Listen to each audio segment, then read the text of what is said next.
diable dit encore à Napoléon Hill, si seulement il savait qu'il y a une seule chose la plus importante pour les humains, c'est de penser avec précision. Cela changerait totalement leur vie. Alors, il dit ceux-là qui sont susceptibles, ces 2% qui ne peuvent pas dériver et qui pour moi sont mes ennemis, sont ceux qui ont un but bien précis, qui ont une foi inébranlable. Ces gens qui n'abandonnent jamais, qui savent qu'un échec n'est qu'une graine du succès. Ce qu'il dit, très souvent, ceux qui abandonnent sont ceux qui sont à un pas de la réussite et du succès. Il dit que ce sont ceux-là qui savent que la vie est exigeante et qu'il faut pouvoir la maîtriser, sinon elle te maîtrisera en retour. Les gens qui n'acceptent jamais ce qu'ils n'ont pas demandé à la vie. N'ayez jamais l'habitude de laisser une pensée inachevée. Pensez de manière précise et acheminez vos pensées afin d'avoir des décisions toujours exactes sur toute chose. Qu'en réalité, les gens qui ne dérivent jamais et qui ne sont jamais sous mon contrôle sont des gens qui n'attendent pas que la vie leur offre une opportunité. C'est des gens qui créent l'opportunité afin qu'elle corresponde à leurs désirs et réalisent toutes les choses qu'ils désirent dans la vie. Napoléon Hill poursuit donc en leur disant que il y a des gens qui tombent malades parce qu'ils n'ont pas choisi. Il dit oui, mais ils ont choisi. Parce que celui qui ne fait pas de sport, qui boit beaucoup d'alcool, qui fume, qui ne fait pas d'efforts physiques, qui ne se nourrit pas normalement, eh bien, dispose son corps à la maladie. Comme je vous l'ai dit, toute réalité, derrière toute réalité, il y a une cause. Et à ce moment-là, il est facilement accessible à la dérivation. Il dit, les mauvaises habitudes ne sont jamais seules. Ils s'habillent toujours en duo, en trio, en quadro. La misère a horreur de la solitude. La misère adore la compagnie. Et lorsque vous êtes miséreux, vous attirez avec vous des gens qui vont se réunir autour de votre table parce que vous pensez la même, vous partagez la même idéologie. Alors, ces genres de personnes sont donc mes serviteurs parce qu'ils attirent facilement du peuple avec eux. Vu que la misère n'aime pas la solitude, la misère aime la compagnie, il attire donc et il amasse le peuple. Et moi, tous sont à ma merci. Il lui demande alors comment avoir réellement ce qu'on veut dans la vie. Est-ce qu'il suffit juste d'y penser? Il dit, je vous l'ai dit, tout être humain qui a la possibilité d'être déterminé et définitif dans son objectif peut amener la vie à lui offrir tout ce qu'elle désire. Est-ce que vous comprenez ça? Napoléon Hill leur explique alors en disant que, mais il y a des gens qui passent leur temps à échouer. Comment vaincre l'adversité puisque tu l'utilises également lorsqu'ils échouent, tu les récupères? Il dit, en réalité, l'adversité, c'est un atout plus qu'un inconvénient. Il dit qu'en fait, l'adversité est là pour améliorer ta pensée, pour te fortifier. L'adversité est là pour en réalité te performer dans ce que tu veux et te rendre plus dynamique, plus déterminé à atteindre ton objectif. L'échec est souvent une bénédiction déguisée. Et que la seule chose que la nature ne déchoit pas, c'est la liberté de penser de l'être humain. Car en réalité, lorsque l'adversité arrive, c'est une bénédiction déguisée. Parce qu'en réalité, c'est là à l'avantage de l'être humain. Mais seulement que l'être humain, dans sa capacité de penser, choisit avoir une pensée dominante négative et crée donc en lui et l'abandon.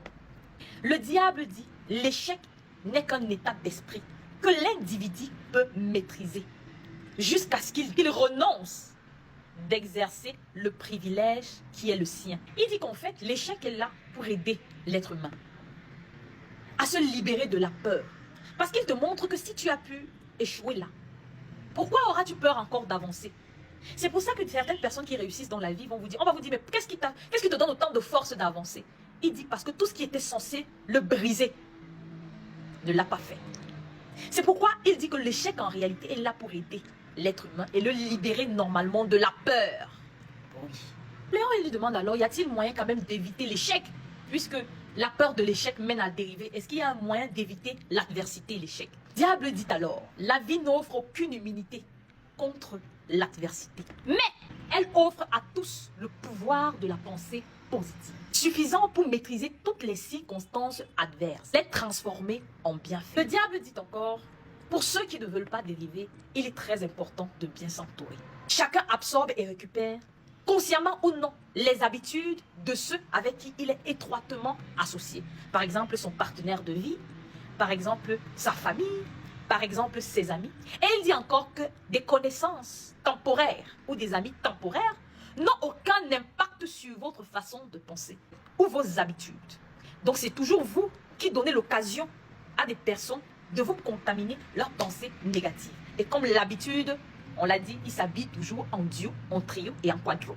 Le diable dit ceci: la substance dont s'alimentent nos pensées provient de notre entourage. Ceux qui disent toujours que l'entourage ne les influence pas, c'est faux.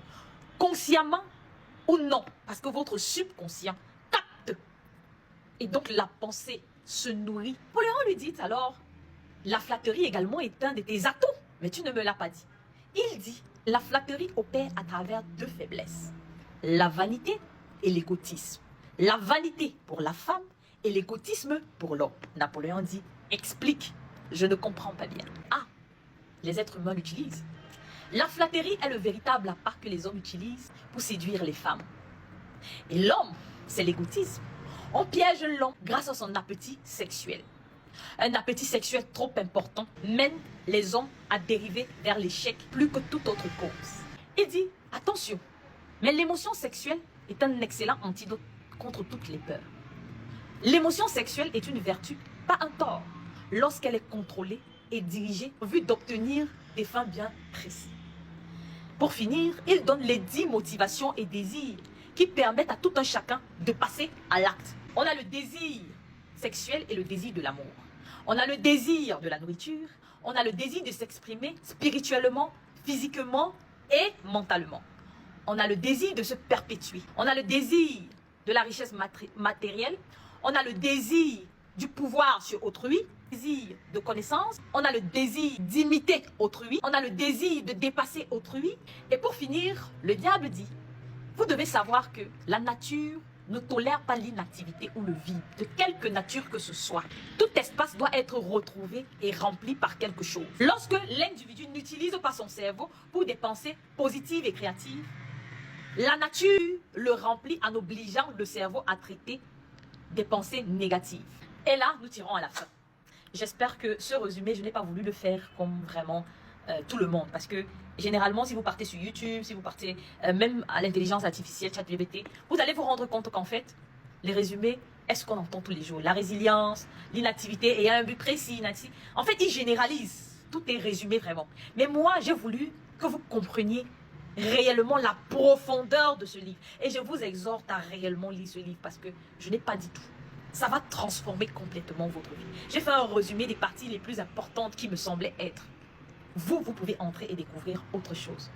Ça peut vous aider même dans votre mariage, dans votre vie quotidienne, dans vos objectifs, à atteindre tout ce que vous voulez dans la vie. Vous comprendrez que tout ne dépend que de vous et que vous devez bannir la peur. Vous comprendrez que la peur est un état d'esprit qui occasionne aussi beaucoup de choses dans la vie. Big up.